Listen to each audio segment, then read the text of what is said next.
Welcome to Telangana వెలుగు. నేను మీ రాజు. ప్రస్తుతం మనతో పాటు మాజీ కార్పొరేషన్ చైర్మన్ రాకేష్ గారు ఉన్నారు. రాకేష్ గారు చెప్పండి, ఇప్పుడు కార్ ఈ రేసింగ్ లో ఏసీబీ అలాగే ఈడీ కూడా ఎంటర్ కావడం అనేది జరిగింది.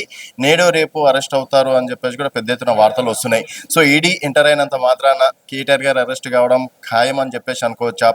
అంటే సాక్ష్యాలు కూడా ఉన్నాయని చెప్పేసి బల్లగుద్ది చెప్తున్నారు. అంటే ఫ్యూచర్ ఏ విధంగా ఉండొచ్చు? ఒకటి, ఈ కార్ రేసింగ్ అనేది 4 yearsకి రాష్ట్ర ప్రభుత్వం అగ్రిమెంట్ చేసుకుంది. అది కేటీఆర్ గారి వ్యక్తిగతం కాదు, హైదరాబాద్ ప్రైడ్ని ఇంక్రీజ్ చేయడానికి తీసుకున్నటువంటి నిర్ణయం. దానికి లాస్ట్ ఇయర్ జరిగినటువంటి ఈ కార్ రేసింగ్లో ఒక స్పాన్సర్ను తీసుకురావడం జరిగింది. స్పాన్సర్తో కండక్ట్ చేయడం కూడా జరిగింది. ఈ సంవత్సరం మళ్ళీ కూడా కండక్ట్ చేసేటప్పుడు కొత్త స్పాన్సర్స్ తీసుకురావాలి. అన్ఫార్చునేట్గా అది ప్రభుత్వం పోవడంతో ఈరోజు వచ్చిన కాంగ్రెస్ ప్రభుత్వం ఆ కార్ రేస్ని కంటిన్యూ చేయాలి. వారు కంటిన్యూ చేసి వాళ్ళ చాతగానితనాన్ని అది ఏసీబీకి లేకపోతే ఈడీకి అప్పచెప్పడం జరుగుతుంది. దీనిలో స్పష్టంగా కనిపిస్తుంది మనకు, ఏసీబీ కేసు పెట్టగానే నిజాలు తెలుసుకోకుండానే ఈడీ ఇన్వాల్వ్ అయిపోయింది. అంటే కాంగ్రెస్ పార్టీ కావచ్చు, ఏసీబీ కేసు పెట్టిన కాంగ్రెస్ పార్టీ కావచ్చు, ఈడీ నడిపిస్తున్నటువంటి బీజేపీ కావచ్చు, రెండు కలిసి కూడా రామన్న మీద కుట్రపూరితంగా వ్యవహరించడం జరుగుతుంది. ఇది తప్పకుండా తెలంగాణ వాదులను లేకపోతే కేసీఆర్ గారిని వేధించడం ద్వారా లబ్ధి పొందడానికి రెండు పార్టీలు కూడా ప్రయత్నం చేస్తుంది. కాంగ్రెస్ బీజేపీ కలిసి చేసినటువంటి కుట్రనే ఈ కార్ రేసింగ్. నేను ఒకటే ఛాలెంజ్ చేస్తున్నా, ఒకవేళ రామన్న మీద కేసు పెట్టినప్పుడు ఈ కార్ రేసింగ్ సంస్థ మీద కూడా కేసు బుక్ చేయాలి కదా, ఎందుకు మీరు బుక్ చేయలేకపోతున్నారు? డబ్బులు మా దగ్గరికి చేరుకున్నాయని చెప్పి ఈ కార్ రేసింగ్ స్పష్టంగా ప్రకటన చేసింది.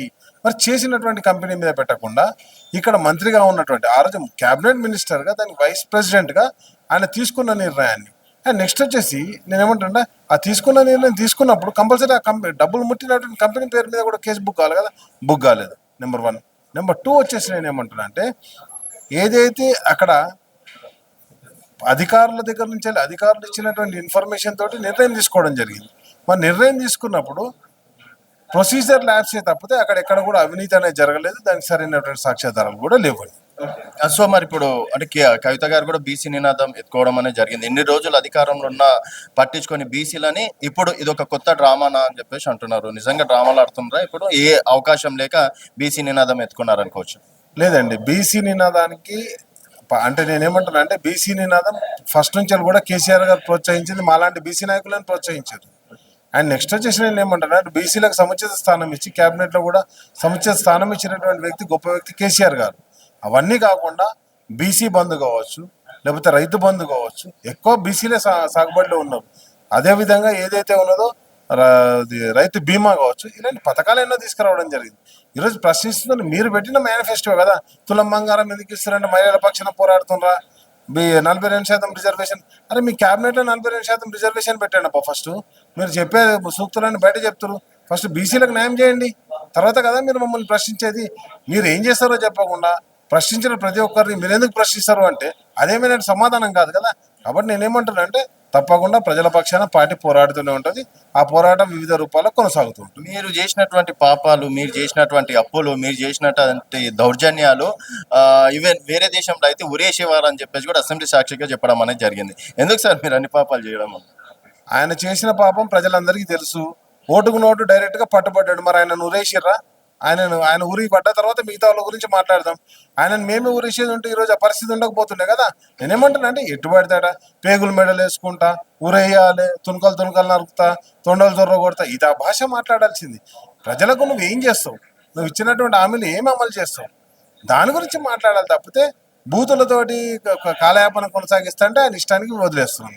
ఇప్పుడు అంటే ఈవెన్ తెలంగాణ పోలీస్ లోగోలో కూడా పేరు మార్చడం అనేది జరిగింది. ధరణి ప్లేస్ లో భూమాత వచ్చింది. ఈ విధంగా టీఎస్ ని టీజీ చేశారు. సో మార్పు మొదలైందని చెప్పేసి అనుకోవచ్చు.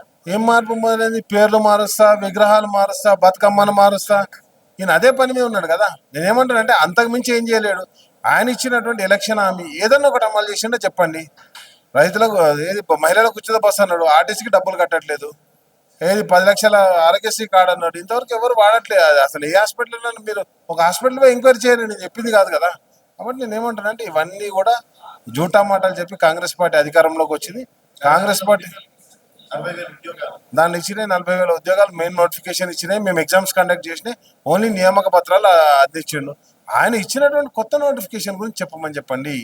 మేము పెట్టిన ఎగ్జామ్స్కు, మేము వండిన వంటలు, వడ్డిచ్చేసి నేనే దాన్ని వండినా అని చెప్పేసి చెప్పుకుంటే ఆయన విఘ్నతకు వదిలేస్తున్నాం.